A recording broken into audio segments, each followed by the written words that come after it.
வாழ்க வளமுடன். Hi viewers, this is கவி. இன்றைக்கி நம்ம என்ன பார்க்க போகிறோம் அப்படின்னா ரொம்ப ரொம்ப பழமையான ஒரு ஸ்வீட் வகை தான் என் அத்தை தான் இதை ஃபஸ்ட்டு எனக்கு செஞ்சு காமிச்சாங்க. அதாவது என் ஹஸ்பண்டோட அம்மா. இங்கே ஆஃப்டர் மேரேஜ் தான் நான் இதை ஃபஸ்ட்டு டேஸ்ட்டே பண்ணியிருக்கேன். இந்த இலை தான் இந்த டிஷ்ஷோட ஹீரோவே. நேம் புரசு பழசு அப்படிங்கிறத எங்கள் ஏரியா சைடு சொல்லுவோம். நீங்களாம் எப்படி சொல்லுவீங்க அப்படிங்கிறத கமெண்ட் செக்ஷனில் சொல்லுங்கள். நான் இதுக்கு 4 டம்ளர் ரேசன் அரிசி ஊற வச்சுருக்கேன். ஒரு 2 மணி நேரம் ஊறினாலே போதும். இதை நல்லா நம்ம வாஷ் பண்ணி ஊற வச்சுக்கலாம். இதை நான் கிரைண்டரில் போட்டு ஆட்டி நைஸாக ஆட்டணும். அதாவது கொஞ்சம் கூட தருதருப்பு இல்லாமல் நீங்கள் ஆட்டி எடுத்துட்டீங்க அப்படின்னா அந்த மாவு போத்தும் போது நல்லா வரும். நான் பின்னாடி வரும்போது உங்களுக்கு நான் காட்டுறேன் எப்படின்னு.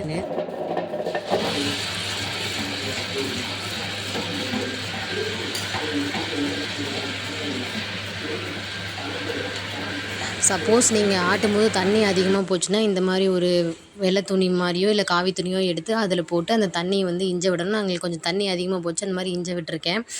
நல்லா மாவு நைஸாக இருக்கணும். அந்த தருதருப்பே இல்லாத அளவுக்கு நீங்கள் ஆட்டி எடுத்துக்கங்க. இந்த இலையில பார்த்தீங்கன்னா நிறையா ஹெல்த் பெனிஃபிட்ஸ் இருக்குது. இது காயக்கற்ப மூலிகையில் இதுவும் ஒரு மூலிகையாக இருக்குது. அதனால் இந்த ஸ்வீட்டை நீங்கள் வருஷத்துக்கு ஒரு தடவையோ 2 தடவையோ செய்யும்போது இதோட மூலிகையோட பயன் எல்லாமே நம்மளுக்கு டைரெக்டாகவே கிடைக்கும். அதனால் கண்டிப்பாக செஞ்சு கொடுங்க. நல்லா ஒரு உருண்டை எடுத்து இந்த இலையில வச்சு நல்லா தட்டணும். அதாவது போத்துறதுன்னு சொல்லுவோம். இதை எப்படி தட்டணும் அப்படிங்கிறத வீடியோ ஃபுல்லாகவே நான் உங்களுக்கு காமிச்சிருக்கேன், நீங்கள் பாருங்கள்.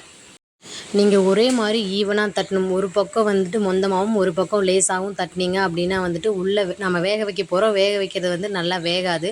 அதனால் தட்டும்போது எல்லா சைடும் ஈவனாக இருக்கிற மாதிரி தட்டுங்க.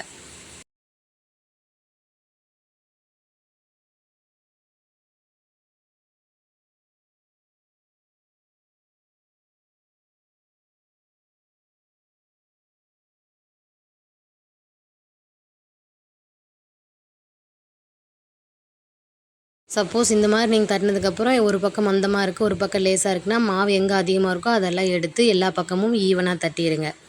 4 டம்ளர் அரிசிக்கு 4 மூடி தேங்காய் யூஸ் பண்ணியிருக்கேன். தேங்காய் நீங்கள் வைக்கிற அளவை பொறுத்து. நாங்கள் மீடியமாக தேங்காய் வைப்போம். அதனால் 4 மூடி வச்சுருக்கேன். உங்களுக்கு எவ்வளோ வேணுமோ அவ்வளோ எடுத்துக்கலாம். சென்டர்லேருந்து எல்லா சைடும் ஈவனாக தேங்காய் வச்சுக்கணும்.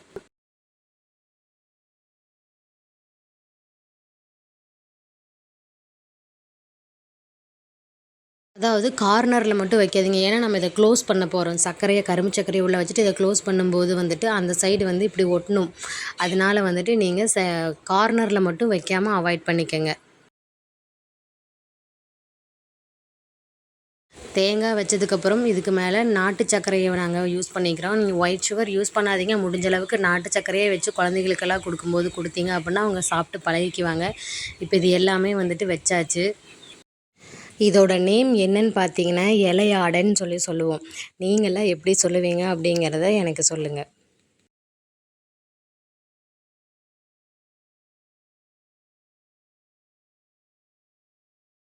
கொஞ்சம் கூட காற்று போகாத அளவுக்கு நம்ம இந்த மாவுலேயே தம் போடுற மாதிரி க்ளோஸ் பண்ணுவாங்களா, அந்த மாதிரி நம்ம இதை க்ளோஸ் பண்ண போகிறோம்.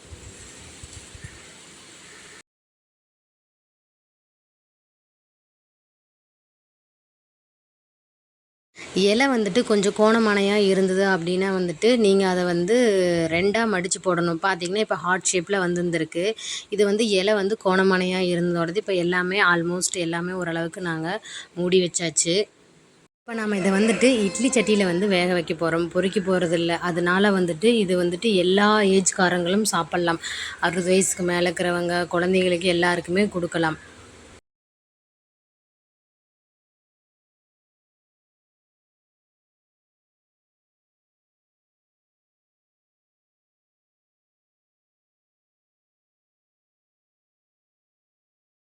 நம்ம இதை இட்லி சட்டியில் வேக வைக்க போகிறோம். நான் ஏற்கனவே இட்லி பாத்திரத்தில் தண்ணி ஊற்றி தண்ணி சூடாகிற வரைக்கும் மூடி வச்சுருந்தேன். இப்போ ஒவ்வொன்றா அதில் அடுக்கி வைக்க போகிறோம். இது வேகிறதுக்கு எக்ஸாக்டாக 20 நிமிஷம் ஆகும். இன்னொரு முக்கியமான விஷயம் என்ன அப்படின்னா நீங்கள் கரும்பு சர்க்கரை வச்சாலும் சரி, வைக்காலனாலும் சரி, ஒயிட் சுகரே வச்சிங்கனாலும் இதோட தண்ணி வந்து கீழே வந்து ஒயிட் கலரில் இருக்காது, இட்லி பாத்திரத்தில் இருக்கிற தண்ணி. அது வந்துட்டு கரும்பு சர்க்கரை போட்டு தண்ணியில் கலக்கினா எப்படி இருக்கும் அந்த மாதிரி பிளாக் கலரில் தான் இருக்கும்.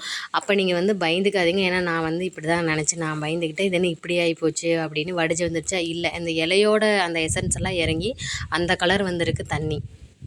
இதை மூடி வச்சிடலாம். 20 நிமிஷம் கழித்து பார்க்கலாம். 20 நிமிஷம் கழித்து பார்த்தோம் அப்படின்னா வந்துட்டு இந்த மாதிரி இருக்கும். இலை வந்து எந்த இடத்துலையுமே வந்து பச்சை அடிக்காது. நல்லா வெந்திருந்தது அப்படின்னா வந்துட்டு இலை வந்து நல்லா மாவோட ஒட்டாமல் வந்துடும். வந்து ஒரே ஒரு நாள் மட்டும்தான் தாங்கும் வெளியே வச்சுருந்தீங்க அப்படின்னா. உள்ளே நீங்கள் இப்போ வரைக்கும் நாங்கள் ஃப்ரிட்ஜில் ஸ்டோர் பண்ணதில்லை, எங்ககிட்ட ஃப்ரிட்ஜும் இல்லை. நீங்கள் வெளியே ஃப்ரிட்ஜில் வேணால் ஸ்டோர் பண்ணி பாருங்கள் எவ்வளோ நாள் தாங்கும்னு. எங்களுக்கு சரியாக தெரியல. ஆனால் வெளியே வச்சிங்கன்னா இன்றைக்கி செஞ்சோம் அப்படின்னா நாளைக்கு ஆஃப்டர்நூன் வரைக்கும் தான் அது தாங்கும். கண்டிப்பாக இதை செஞ்சு ட்ரை பண்ணி பார்த்துட்டு எப்படி இருக்குது அப்படிங்கிறத கமெண்ட் செக்ஷனில் எனக்கு சொல்லுங்கள். என் சேனல் பிடிச்சிருந்தா லைக் பண்ணி, ஷேர் பண்ணி, சப்ஸ்கிரைப் பண்ணுங்கள்.